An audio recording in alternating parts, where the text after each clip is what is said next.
John Healey, what's your reaction to the death of Ayatollah Ali Khamenei?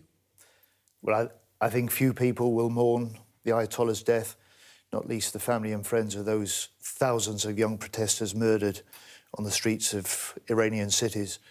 I mean, Iran and the regime he's led for so long, it's a source of evil, murdering its own citizens and sponsoring and exporting terror, including to countries like Britain.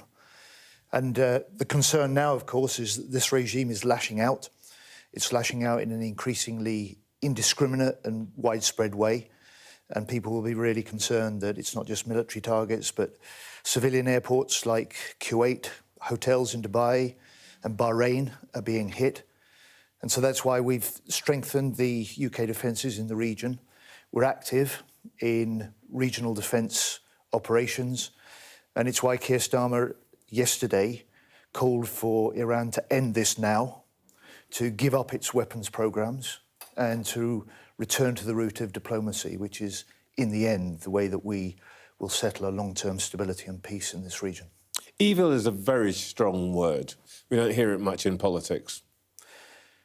20 terror plots directed at Britain, sponsored by Iran.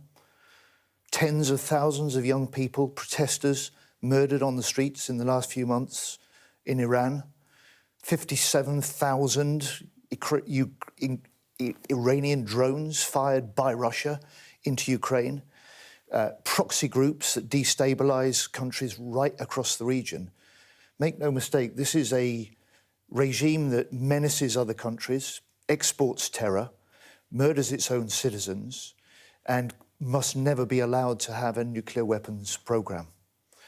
Now, my job as Defence Secretary is to try and deal with the rising risks to British personnel, British people, military and civilians in the region, to reinforce regional stability, which is what we're doing with our UK flights. We did it yesterday, we'll continue to do that, and to try and reduce the risk of escalation in the future. And that's what Keir Starmer's been doing over this weekend, talking to E3 leaders, talking to other regional leaders and to President Trump as well.